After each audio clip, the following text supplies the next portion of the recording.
Good morning friends. ఇదే మా ఇల్లు, సొంత ఇల్లు. మొన్న మేము ఒంగోలు హాస్పిటల్కి పోయి వస్తా మా ఇంటికి వచ్చి అక్కడ భోజనం చేసి ఇల్లు కొంచెం శుభ్రం చేసుకొని వచ్చాము. చూడండి ముందు పక్క చెత్త ఎలా ఉందో. నెలకు ఒకసారి వచ్చి ఇలా శుభ్రం చేసుకోవాలి. వర్షం పడింది, కొద్దిగా పక్కన గడ్డి మొలిసింది బాగా. అంతకుముందు శుభ్రం చేసుకుని రాబట్టి ఆ మాత్రం ఉంది, లేకపోతే ఇంకా ఎక్కువ పిచ్చి మొక్కలు బలిసిపోయి ఉండేది. పోయాము, 2 కొబ్బరికాయలు రాలి పడితే తెచ్చుకున్నాం, ఎండుకాయలు. మా అమ్మ చనిపోయినా అక్కడి నుంచి మాకు ఫలం ఎంత కొంత వస్తుంది. 2 టెంకాయలు రాలిపడి తెచ్చుకున్నాము.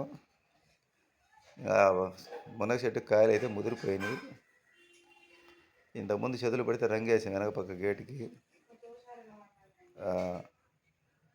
ఈసారి మునక్కాయలు అయితే వస్తాయి, మళ్ళీ ఈసారి మేము బయటకు ముదిరిపోతాయేమో చూడాలి. సపోటా చెట్టుకి అయితే కాయలు ఉన్నాయి, సపోటా కాయలు అయితే కోసుకొని వచ్చాము. వర్షం పడింది, సపోటా చెట్టు కూడా కాయలు బాగా కాసింది. ఈసారి పచ్చిగా మొలిసింది. ఎప్పటికప్పుడు శుభ్రం చేసుకుంటాం మేము పోయినప్పుడల్లా. ఈసారి అయితే సపోటా కాపు అయితే బాగానే ఉంది.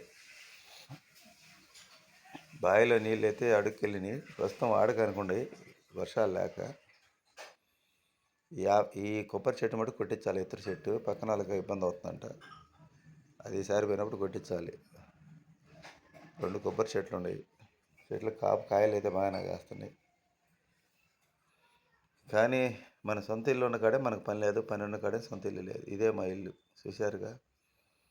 మేము కాపురానికి సరిపడే వస్తువులన్నీ ఇక్కడ ఉండేవి. వంట గ్యాసు, బీరువా, డబుల్ కాట్ మంచం, మామూలు మంచం, కుర్చీలు, కుట్టు మిషను,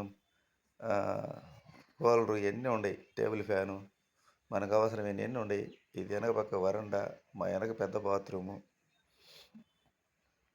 భారీ ఇల్లు ఇది వంటగది.